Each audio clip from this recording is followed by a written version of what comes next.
Rajasthan intelligence ने बड़ी कार्रवाई करते हुए जैसलमेर के रोजगार कार्यालय में कार्यरत सहायक प्रशासनिक अधिकारी शकूर खान को जासूसी के गंभीर आरोप में गिरफ्तार किया है।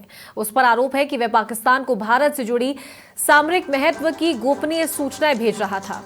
महानिरीक्षक पुलिस सीआईडी सुरक्षा विष्णुकांत गुप्ता ने बताया कि शकूर खान की गतिविधियां काफी समय से संदिग्ध पाई जा रही थी। इसी के चलते सुरक्षा एजेंसियों ने उस पर कड़ी निगरानी की।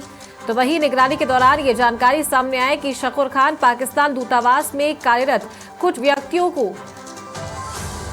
एहसान उर रहीम उर्फ दानिश और सोहेल कमर के साथ लगातार संपर्क में था।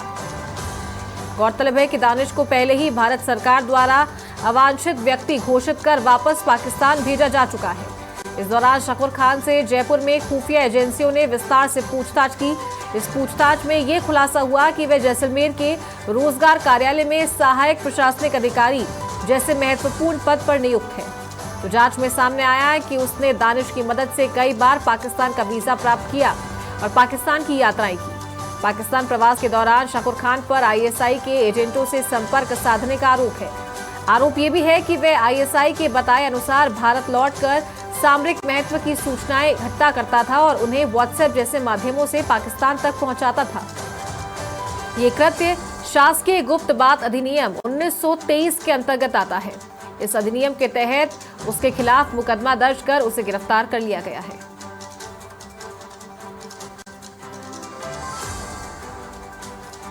ज्यादा जानकारी के साथ सहयोगी यादवेंद्र शर्मा फोन लाइन पर जुड़ गए हैं। यादवेंद्र, राजस्थान इंटेलिजेंस ने बड़ी कार्रवाई की है और एक संदिग्ध व्यक्ति को पकड़ा है जो पाकिस्तान में यहां से जो इन्फॉर्मेशन है वो भेजा करता था। जासूसी के आरोप में इसे गिरफ्तार किया है।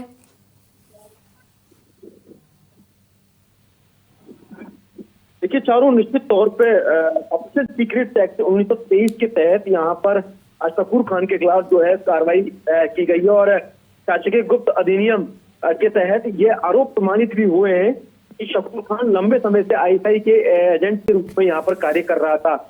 एक बार नहीं, दो बार नहीं, जाने कितनी बार उसने लगातार आईएसआई के एजेंटों के जरिए जो है एजेंटों के पास जो है यहाँ की गोपनीय सूचना, सामरिक महत्व से जुड़ी सूचनाएं जो है व्हाट्सएप के जरिए वहां पर भेजी थी। और खास बात यह है कि शकूर खान एक ऐसे पद पर काबिज था जिस पर कोई शक नहीं करता था। रोजगार कार्यालय में सहायक प्रशासनिक अधिकारी के बतौर ये यहाँ पर काम कर रहा था और काफी लंबे समय से अरसे से ये जो जितने भी जो पाकिस्तानी के जो एजेंट हैं उनके संपर्क में था।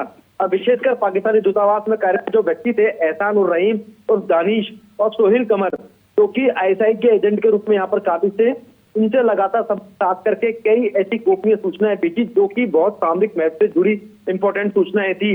लेकिन ये लगातार इनके संपर्क में रहकर लगातार ये पाकिस्तान की यात्राएं करके आया और उसके बाद पाकिस्तान से वीजा भी जो है उसने यहाँ प्राप्त किया।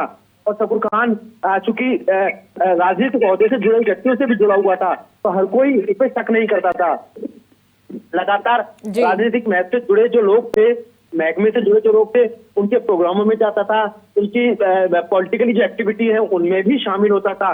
तो आप अंदाजा लगाइए कितने बड़े समय से, चूंकि बतौर एक बार एसपी पंकज चौधरी जब वहां पर काबिज थे उस दौरान भी शकूर खान का नाम सामने आया था। लेकिन चूंकि पंकज चौधरी को वहां से हटा दिया गया और हो सकता है कि इन्वेस्टिगेशन आगे चलती तो हो सकता है शकूर खान का नाम आज से 10 साल पहले भी सामने आ सकता था।